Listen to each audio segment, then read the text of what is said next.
सुस्ती बरती जा रही है। एक और सरकार अपनी आंखें मूंद कर बैठी है और देश की जो बेटी हैं, महिला पहलवान हैं, उनकी उनकी आवाज़ को सुनने का नाम नहीं ले रही।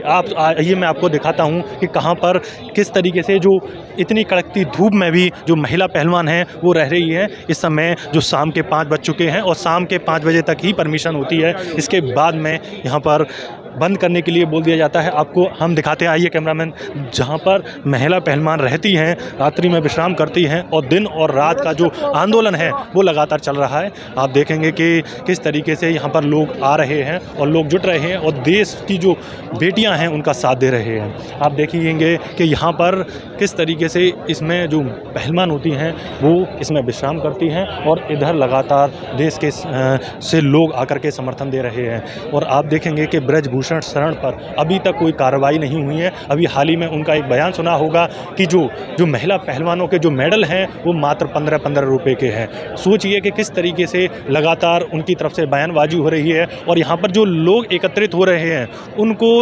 आंदोलनजीवी कहते हैं, क्योंकि ये लोगों को कहा जाता है कि ये लोग सिर्फ आंदोलन करते रहते हैं। आप देखेंगे कि किसान आंदोलन के बाद में अगर दूसरा कोई बड़ा आंदोलन हो रहा है तो ये महिला पहलवानों का आंदोलन हो रहा है। वो अपने ऊपर हुए अत्याचार और शोषण की लगातार आवाज़ उठा रही है। देखिए कि कितनी एक ऐसी स्थिति जहाँ पर महिला अपने ऊपर हुए शोषण और अत्याचार को नहीं बोलती है और जो बोलती है तो उस पर राजनीति होने लगती है। और कुछ लोग कहते हैं कि यहाँ पर विपक्ष एकत्रित हुआ है। यहाँ पर उस नज़रिए से नहीं देखा जा रहा है कि यहाँ पर जो देश की बेटी है वो किस तरीके से यहाँ पर लगातार, और ये देखा जाए 23 अप्रैल से यहाँ पर आंदोलन चल रहा है और अभी तक कोई कार्रवाई देखने को नहीं मिली है। सुप्रीम कोर्ट का ऑर्डर हो चुका है, उसके बावजूद भी यहाँ पर कोई भी कार्रवाई, और बहुत सारे लोग हैं यहाँ पर दूर दूर से आ रहे हैं।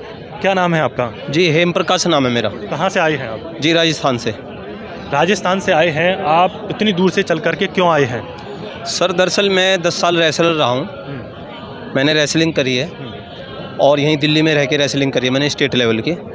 मैं जानता हूँ कि एक रेसलर जिसको इस देश के अंदर बहुत ज़्यादा सुविधाएं नहीं दी जाती सरकार के द्वारा आगे बढ़ने के लिए, और ऐसे अभाव में भी, ऐसे माहौल में भी ये रेसलर, ये पहलवान देश का गौरव बढ़ाया इन्होंने पूरी दुनिया में। और आज ये यहाँ धरने पर बैठने पर मजबूर है तो कहीं ना कहीं इनके साथ कुछ ना कुछ जाती हुई है और हम इनका समर्थन देने के लिए आए हैं। और अभी तक कोई कार्रवाई नहीं हो रही है। सर देखिए, अब जो भारतीय जनता पार्टी की जो नीति है, सरकार की जो नीति है, वो अपराधियों को संरक्षण दे रही है। जो इनके पार्टी में जो अपराधी तत्व है सरकार में, ये उनको संरक्षण देके इतना मजबूत बना रही है ताकि समाज में इनका दबदबा बना रहे इनके लोगों का। नहीं तो ब्रिजभूषण पे तो पहले भी मुकदमे बहुत सारे है ना, वो उसने टीवी चैनलों पे बता रहे हैं। तो ब्रिजभूषण के घर पे अभी तक योगी जी ने वो नहीं भेजा बुलडोजर, और वैसे कह रहे हैं मेरे यूपी में कोई अपराधी टिकेगा नहीं। ऐसी इनका एक और था गृह राज्य मंत्री अजय कुमार उर्फ टैनी, जिसके लड़के ने किसानों पे गाड़ी चढ़ाई, हाँ, उसको भी ऐसे ही संरक्षण दिया सर इन्होंने। और उसी यूपी में, जिस यूपी के अंदर योगी जी कहते हैं मैं माफियाओं के खिलाफ हूँ, और ये 2 माफिया तो आपने पाल रखे हैं। इतने मतलब गंभीर आरोप लगने के बाद ऐसे इंटरनेशनल खिलाड़ी आरोप लगा रहे हैं, उल्टा इन्हीं से सवाल कर रही है सरकार। ब्रिजभूषण से सवाल करने की बजाय उसे तो अभी तक जेल में होना चाहिए था, लेकिन ब्रिजभूषण को जेल में नहीं डालने का कारण यही है कि सरकार कहीं ना कहीं अपने लोगों का बचाव कर रही है और ऐसे माफियाओं को संरक्षण दे रही है। इसका मतलब एक ही तरफ के माफियाओं को देश में आपको लगता है कि 2 तरीके के कानून हैं, भाजपा वालों के लिए अलग और देश की अलग जनता के लिए जो विपक्ष है उसके लिए अलग? निश्चित रूप से सर, बिल्कुल ऐसा लग रहा है। क्यों अभी तक सरकार जो है देश की जो बेटी हैं, जब ये मेडल लेकर के आती हैं तो उनको बुलाया जाता है, फोटो सेशन किया जाता है, और जब ये इन पर अत्याचार होता है, इन पर शोषण होता है, तो उसकी आवाज़ को क्यों नहीं सुन रही सरकार? ये सरकार सुन नहीं रही है। वो उनके वोटर हैं, वो उनके वोटर हैं, वो संसद में उनको पहुंचाते हैं, इसलिए इनकी सुनती नहीं। ये सर हमारा एक पर्सन है माननीय आदरणीय स्मृति ईरानी जी से, जो कांग्रेस के समय में महिलाओं के उत्थान की बात करती थी, उनकी लड़ाई लड़ने की बात करती थी, उनके लिए आवाज़ उठाने की बात करती थी और सड़कों पर आ जाते थे हजारों लाखों लोगों की संख्या लेके। आज स्मृति ईरानी जी कर्नाटक चुनाव में जाके मोदी जी के कसीदे पढ़ रही है, लेकिन स्मृति ईरानी जी दिल्ली से नदारद है। इनका एक सांसद मनोज तिवारी जो यहीं से 1 किलोमीटर दूर रहता है जहाँ ये पहलवान धरने पे बैठे हुए हैं, और वो जाता है बिहार, है ना, वो जो एक महाराज है बागेश्वर धाम सरकार, वीरेंद्र शास्त्री जी, ढोंगी बाबा, जो भूत प्रेत, वो तो चमत्कार करते हैं, पर्चियाँ निकालते हैं, लोगों का भला कर रहे हैं। सर देखिए वो भूत प्रेत विद्या फैला रहा है संसार में, अंधविश्वास फैला रहा है और ऐसे व्यक्ति पे तो मुकदमे लगने चाहिए। फिर बिहार की जनता इतना स्वागत कर रही है, सड़कों पर भीड़ है। बीजेपी के कार्यकर्ता थे वहाँ, सब बीजेपी के कार्यकर्ता जा रहे थे सर, बिहार की जनता नहीं थी, जनता नहीं जा रही। आपने देखा नहीं मनोज तिवारी कार चलाने चला गया।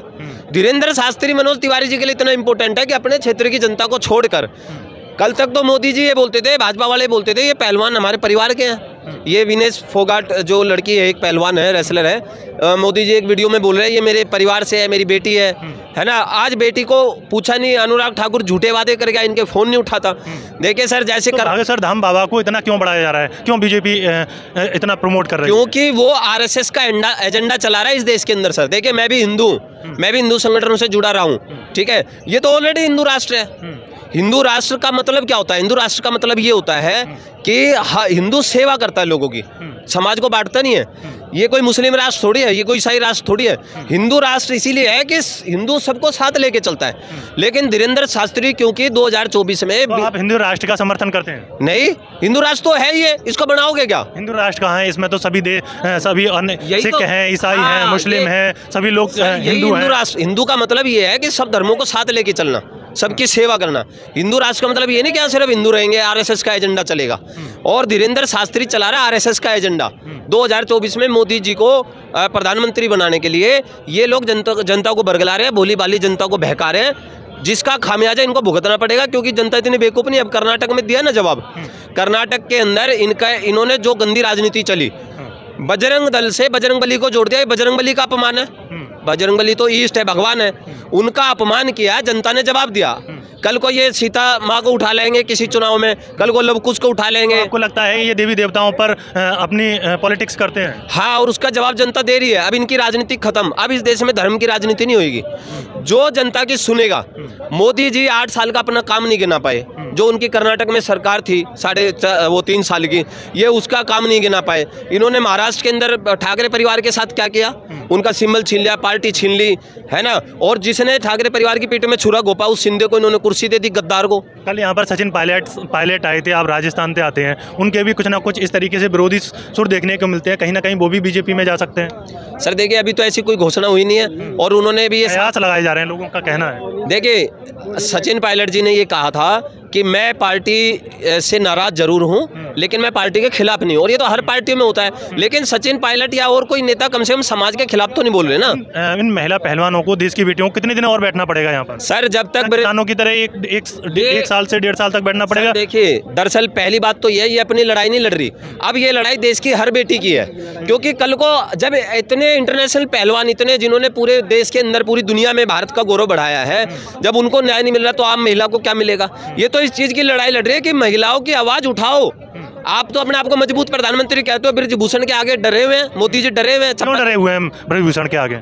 सर देखिए भारतीय जनता पार्टी ने जिन अपराधियों को संरक्षण दिया है, हो सकता है ये लोग उन पे दबाव बना रहे हैं। क्योंकि ब्रजभूषण ने अपने एक इंटरव्यू में कहा था मैं मुंह खोल दूंगा तो पार्टी को बहुत बड़ा नुकसान होगा। बीजेपी कहती है परिवारवाद नहीं है बीजेपी में, जबकि यहाँ पर एक बोर्ड लगा हुआ है, आप देखेंगे कि ब्रजभूषण शरण के खुद WFI के प्रधान हैं, उनके दामाद हैं, उनका लड़का है, उनके बेटे का साला है, उनका दोस्त संजय है, लड़का, सभी इसमें एक तरीके से WFI पर एक तरीके से बिहार का हो। बीजेपी का परिवारवाद में बताऊँ, राजनाथ सिंह जी का लड़का MLA, अमित शाह का लड़का BCSA का अध्यक्ष, ठीक है, और आपका अनुराग ठाकुर, इसके पिताजी हिमाचल प्रदेश से मुख्यमंत्री थे।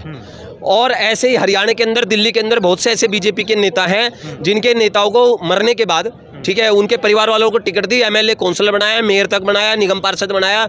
और ऐसे हर स्टेट में, ये तो मैंने उदाहरण दे दिया आपको। बीजेपी के अंदर सबसे ज़्यादा परिवारवाद है सर। स्मृति ईरानी जी की लड़की है। यहाँ पर बीजेपी के लोग कह रहे हैं कि यहाँ पर जो आंदोलन हो रहा है ये आंदोलन जीवी हैं, इनको आंदोलन से मतलब है और ये लगातार करते रहते हैं। सर किसानों को पहले आंदोलन जीवी बताया गया, आतंकवादी बताया गया, फिर उनको बोला गया ये इस देश के नागरिक नहीं है, देशद्रोही है। किसानों को जाटों का आंदोलन कह दिया आपकी बार जो बेटियां। फिर उन किसानों से माफी मांगी प्रधानमंत्री जी ने, उन किसानों से प्रधानमंत्री जी ने माफी मांगी।